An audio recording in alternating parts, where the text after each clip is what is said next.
Why render beef tallow? It has a surprising number of uses for cooking, crafting, and more. I'm Marcy McDonald with Pacific Northwest Suburban Homesteading. Today, Shonna Zimmermann, the Remote Homestead Accomplice, will demonstrate this vintage skill as she renders beef fat from making soap.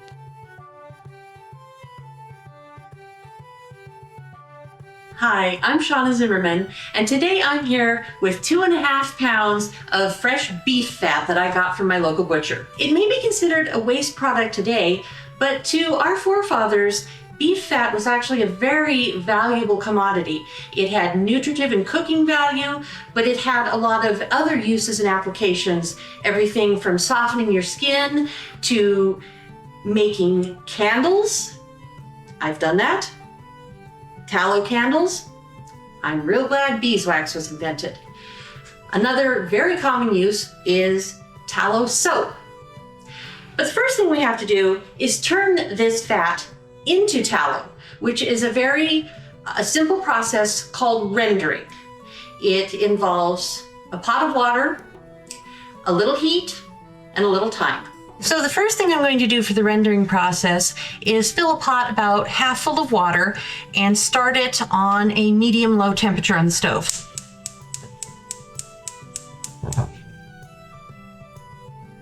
You don't want to get the temperature too hot. You don't want to bring it to a rapid boil because we're trying to melt the fats out of this. We're not trying to cook it. This fat has been mostly trimmed of scraps of meat and tendon, but the thing about it, it's not just fat. There's still collagen, there's still salts and minerals, maybe a little bit of blood in it that the rendering process is going to separate out. So at this point, all we do is carefully put all of the fat into the water.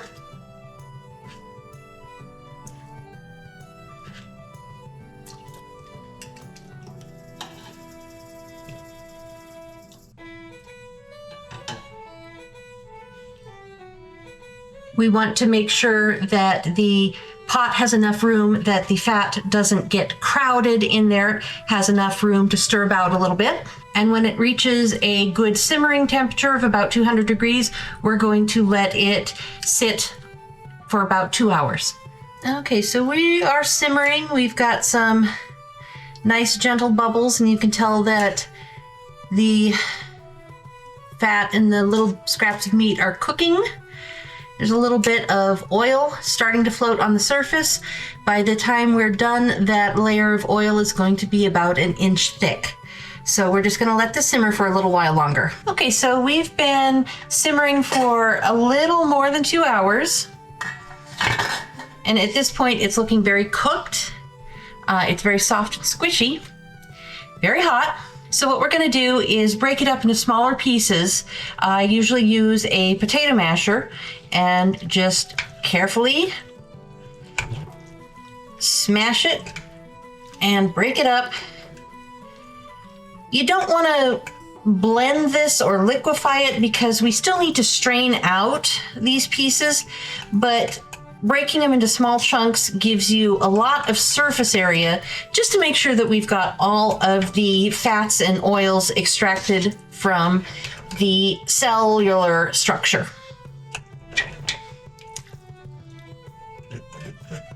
So if you don't have a potato masher, another thing you can actually use is a pair of kitchen shears, and just carefully, keeping your fingers out of the hot water, snip the pieces. So we've got some pretty small pieces. They're about the size of an olive. When we get them all chopped up, we're gonna let it simmer for just another half hour, just to make sure that we've extracted all of the fats and oils that we can.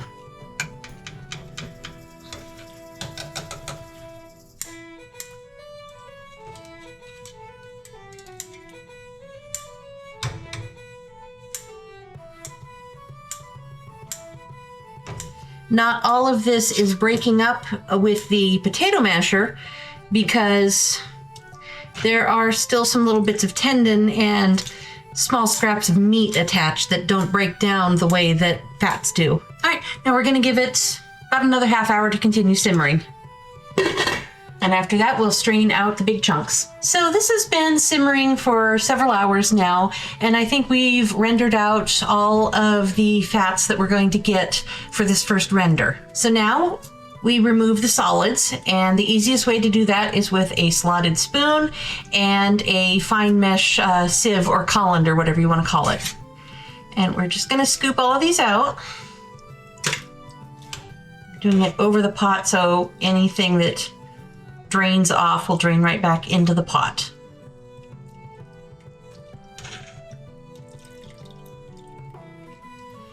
This that we're straining out now is our final waste product. We have no more use for this. I would say bundle it up and dispose of it carefully. Don't put meat products in your compost pile. It will attract scavengers like and stuff that you just don't want getting into this.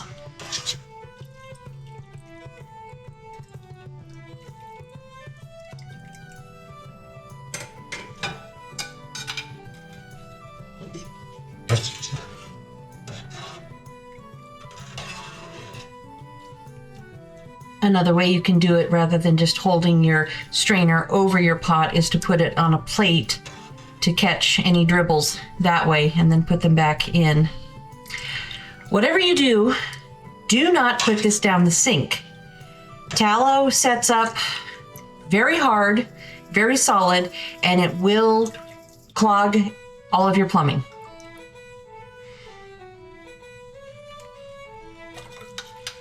Okay, so we've scooped the majority of the solids out.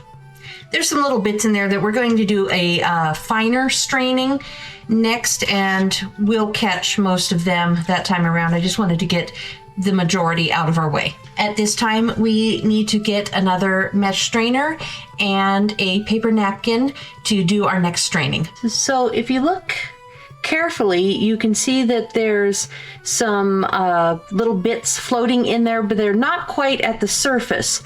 They are floating on the top of the water, but below the layer of fat, which tells you about how much tallow we have rendered off of that original 2.5 pounds of beef fat.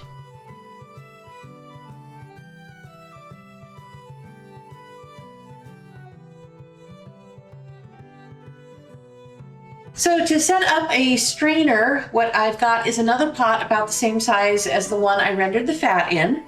I'm going to put a simple wire rack on top of that, and then another mesh strainer sitting on top of that. I'm going to line it with a couple opened up paper towels. Paper towels work best. I've tried coffee filters and they clog up too quickly and the tallow does not filter through it. I've tried cheesecloth, which is too open weave, and all the impurities just fall right through back into the tallow. So I've lined this very carefully, and now I'm just going to slowly pour the tallow and the water through this. Here we go.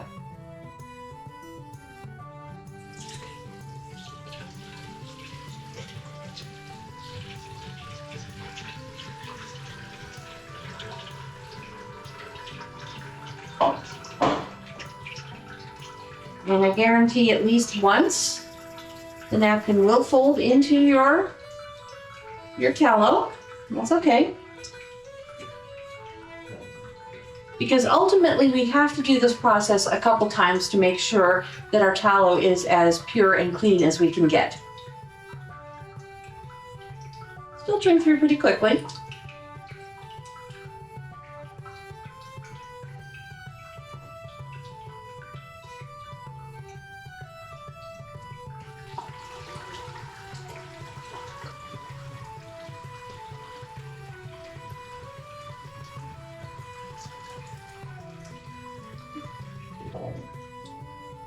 And we just have to wait for a minute.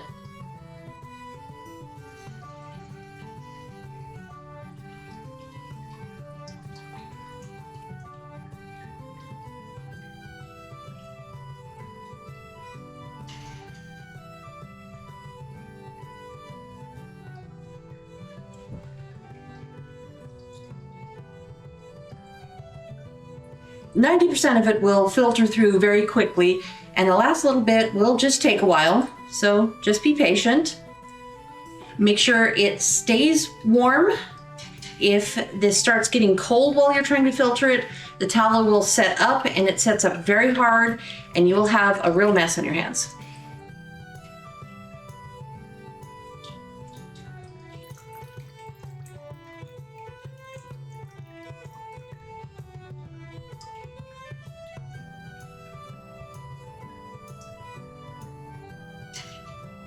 So it's pretty much all filtered through, and you can see that this has caught a lot of impurities just in this first filtering. But we are going to want to filter it at least twice more just to make sure that it is as filtered as possible.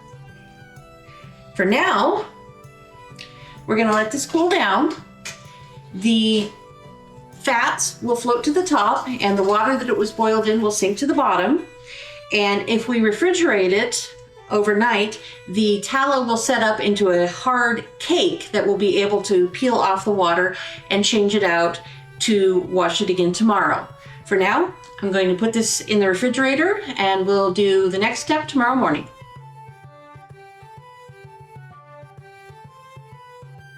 So our tallow has been chilling in the refrigerator overnight, and what we should have is a clear separation of water on the bottom and solidified fat on the top. So let's take a look. Oh, that's perfect. Now, what you're gonna see is that it's not the pure white that we want just yet. It's going to actually take a few washings of the tallow to be perfect. Right here, there are some little brown bits that could be little tiny fragments of meat or collagen that made it through the filter the first time around. It's not going to be perfectly clean and the snow white color that you're looking for the first time through. We actually have to do a few washings on this to make it perfect. So here's what you do.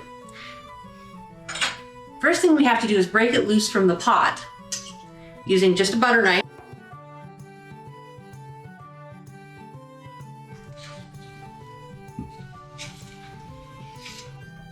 And we're gonna lift it out of the pot.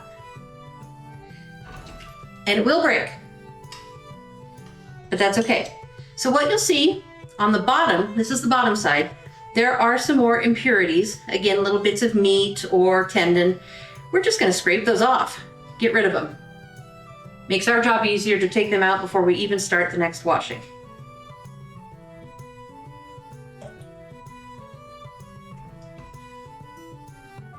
Again, we're just going to scrape them off. Another thing that will be coming out of the fat as we wash it is things that we can't see, like salt and other minerals. There's going to be little bits floating in there. And we're going to discard this water. It has plenty of impurities. Again, the minerals, little bits of collagen. I will probably strain it to make sure that that fat does not go down the drain, or I might just throw this directly out in the yard. As I said before, you do not want tallow getting in your plumbing. Another thing that you're going to be looking for to make sure that your tallow is as pure as it can be is to actually cut it and look at the edge. I don't see any discoloration on the inside. So for the most part, it's actually pretty clean, but we have to make sure that we get all of these impurities off the outside. The first washing that we're going to do, we're just gonna break it up and put it in a pot of fresh, clean water that we're going to heat up. I've already got it going on the stove. We're just going to melt it until it's completely liquid again and let the impurities separate out.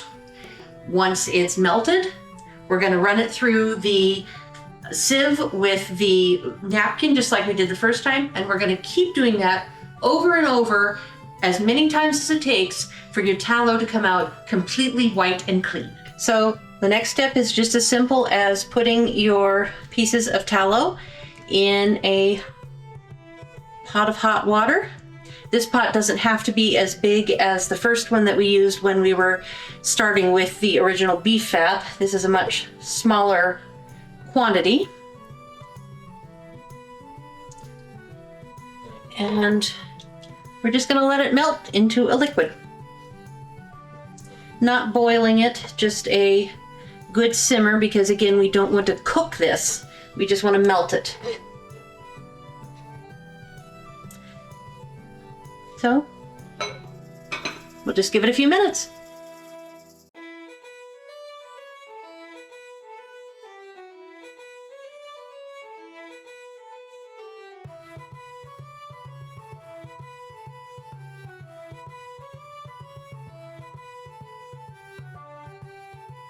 Okay.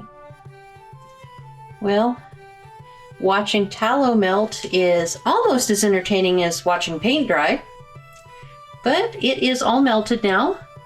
So now that it's in a liquid state, I can actually see some impurities clinging to the sides of the pot, but we're going to filter them out again, just as we did the first time, with a fine mesh strainer lined with a good quality paper napkin. Set it up over another pot with a rack. Again, this pot doesn't have to be as big as the first one.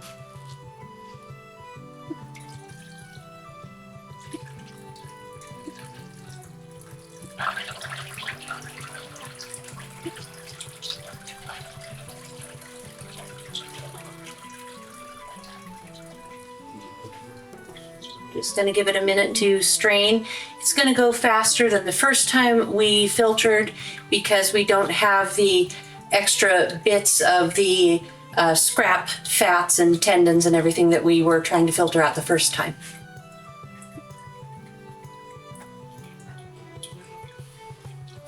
I have this all over my hands right now, and boy, do they feel soft.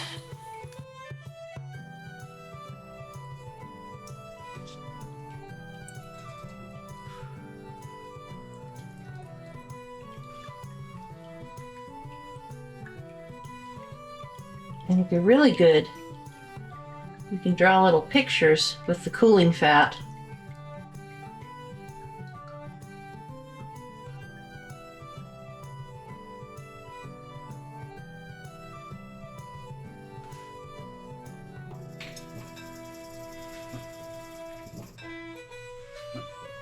Now, the interesting thing is I can actually see some impurities floating in there. They are clearly on top of the water, but beneath the fat. So I'm not going to worry about trying to fish those out. They are going to solidify on the bottom of the tallow cake, which means tomorrow when this has sat in the refrigerator overnight, I can very easily scrape them off. It's so much easier to scrape it off the surface than trying to get it out of the tallow itself. For now, we have it strained and filtered as much as we can. So again, this goes into the refrigerator to solidify. One other thing that you can use the water for that you originally boiled the fat in, believe it or not, this is meat stock. So I'm going to just run it through a sieve to get all the little extra bits out. Probably use it as a base for some soup.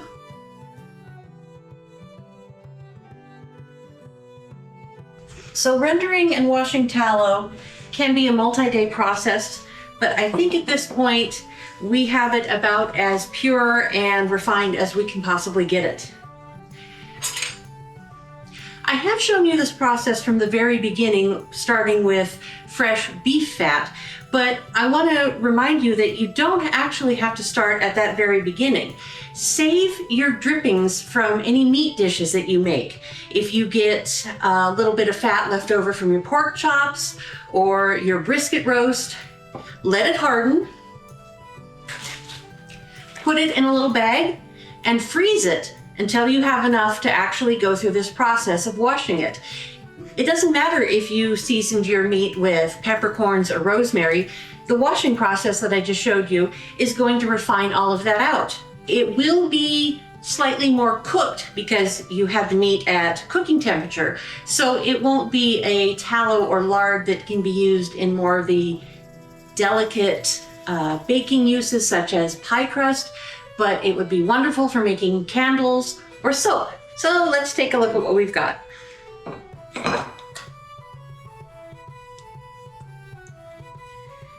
Nice and clean.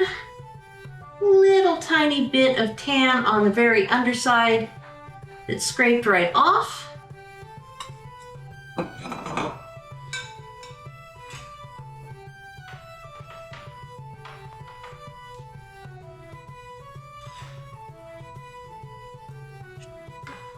Nice and white and clean all the way through.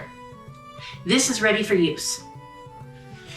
Or it's ready for storage. If you're not going to use your tallow right away, get yourself a wide mouth jar. Wide mouth is very important because once it sets up in the jar, it's going to be difficult to get out of a narrow mouth jar. Melt your tallow slowly and carefully without water this time. In other words, on the top of a double boiler or in short bursts in the microwave.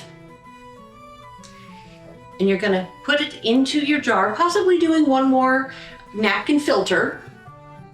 Once you've got it in there, you're going to put the lid on it, tightly seal it, put it in the refrigerator upside down. Let me show you why. When we render it, we've been mixing fat and water. Fat floats, water sinks. So if we turn the jar upside down, the water will be here when we first open it. Makes it easy to pour off.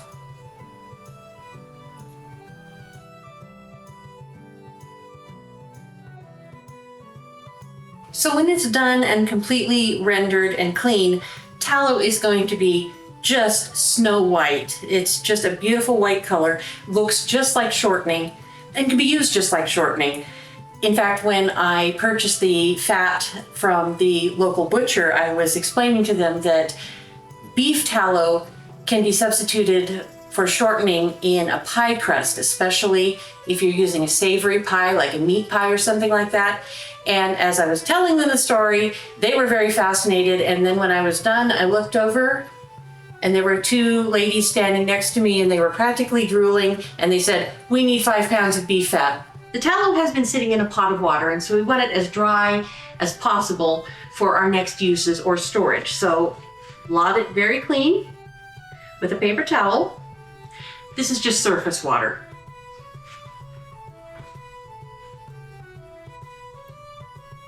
And we're ready to go. I hope you enjoyed watching Shonna render tallow. Those vintage skills are fascinating and amazingly useful even in our modern world. It isn't difficult, just a bit time consuming. Let me know in the comments if you decide to give rendering fats a try. I'd love to hear how you plan to use them. I'll soon be releasing the video where we use the tallow to make soap. Thanks for watching. Please like and subscribe. Until next time, be curious, keep an open mind, and never stop learning.